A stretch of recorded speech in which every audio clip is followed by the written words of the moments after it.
Hello and welcome to Barbastella. Welcome back to the channel. Today's video is pretty special. We've got what's left of a Toyota 4Runner. This thing has 35-inch tires, beadlock wheels, completely rebuilt suspension, the snorkel, all the roof stuff, steel rock sliders here. Bumpers are all like steel as well. There's this weird arm that shoots out.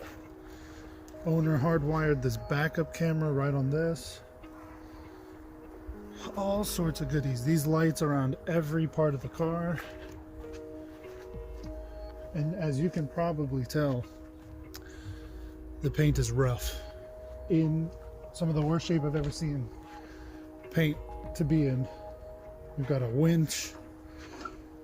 I mean, you've got the whole shebangs here. This thing means business. And today we are doing a one-step paint correction on it. So it's washed, decontaminated, and we're doing a heavy cut emphasis on our one-step. So we're using fast correcting cream, a medium cut pad. We want to finish well, give it some shine, really have it pop, but we want to cut as much of the haze and oxidation just to give it the luster back. So finish is not our priority. This is not a showroom car that's going on any museum floors or whatever. Really just, it's like a paint enhancement, as funny as that sounds, with heavy cutting materials. So that's our focus today. But yeah, I'm excited to get started. Starting off with wheels and tires as usual, we're using Turtle Wax Hyper Foam, and as you can imagine, these tires are harder than usual to scrub. They're very big and have a million ridges. The beadlock wheels are easier. They prioritize function over form, so they're not crazy intricate or hard to clean. But all in all, really great work done around these four corners. They look fantastic. So here I'm doing a pre-rinse on the vehicle just to get the paintwork kind of free of loose contamination and dirt. Normally I do not pre-rinse on vehicles. If they're not crazy dirty, I want dry paint for my foam to go on so that I don't dilute my soap. Because if you pre-rinse like this, you're basically adding your soap over a layer of water, diluting it, reducing its cleaning power. So I normally don't do this, but on a vehicle this dirty with a lot of dust pockets and areas that the foam cannon won't really get to, I have to pre-rinse just because there's a lot of dirt on this vehicle. So in rare instances, I do pre-rinse.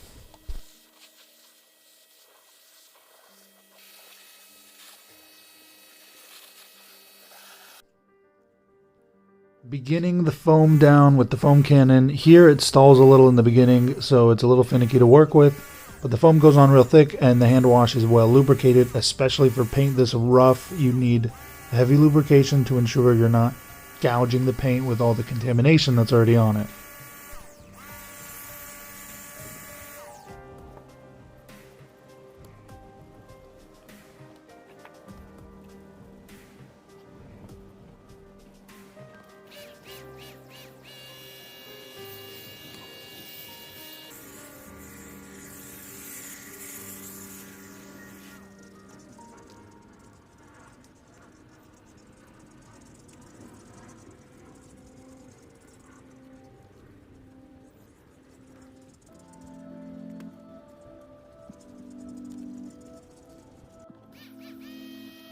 With the hand wash all finished, I'm now fully rinsing the vehicle and making sure to get every nook and cranny because there's a lot of aftermarket parts bolted onto this car, so you never want to leave any residue or soap behind.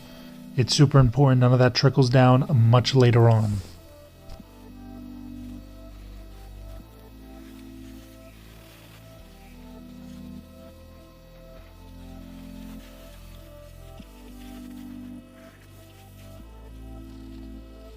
The vehicle is now ready for a clay bar treatment. I'm using a clay mitt from Ragnify. I'll have that linked below. It's a great mitt, and I definitely needed it for this paint. It basically felt like I was just wet sanding this car from how much contamination was on it. So crazy paint. I definitely needed a brand new mitt just for this car.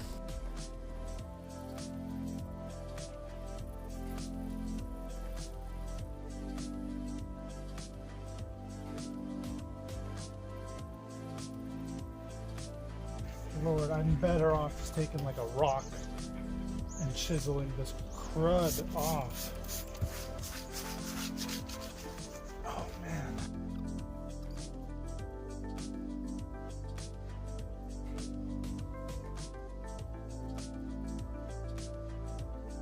With the clay bar treatment done, a final rinse will get it ready for the chemical decontamination with Iron X.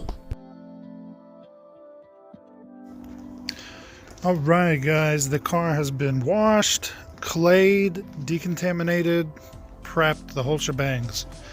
So here is the paint we're working with. All the black is hidden under haze, oxidation, defects. Like, this can't not be the worst paint ever. Finally starting the paint correction phase, we're doing a test panel on the rear driver door just to see how our combination works and take a look at the results.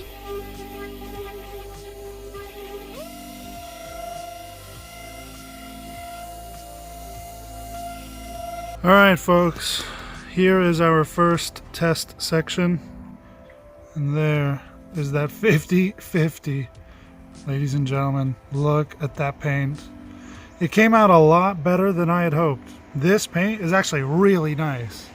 This was a one-step with a maroon Meguiar's heavy medium cut pad, and Griot's FCC. Wow, I did, I think, 3 section passes. This paint looks just incredible. Wow. With all 4 doors finally finished and the rain really slowing me down, I decided to split up some of the work and wait to see if the rain would slow down by day 2.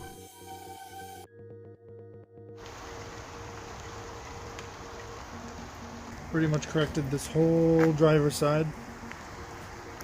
And this third of the hood, from about this line to there. Here is the rest of this hood that the giant bumper did not make easy getting to, but we worked with it.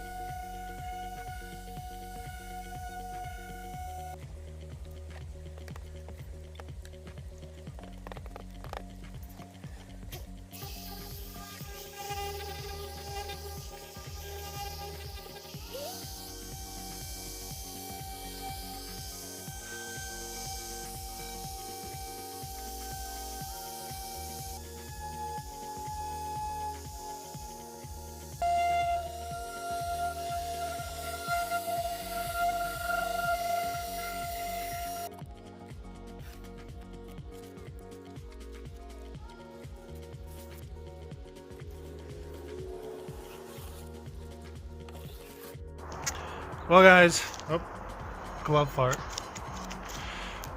Thank you so much for joining me on the journey. This car looks amazing. Can't wait for the customer to see it. It looks great. I think it is just the sickest 4Runner on the road. And now, with paint like that, it is set, dialed in, looking phenomenal.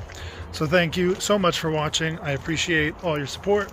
Consider subscribing, leave a like if you enjoyed the video. I've got a lot more content coming up, so stay tuned for that. Appreciate it. Hope you guys have a great day. Peace.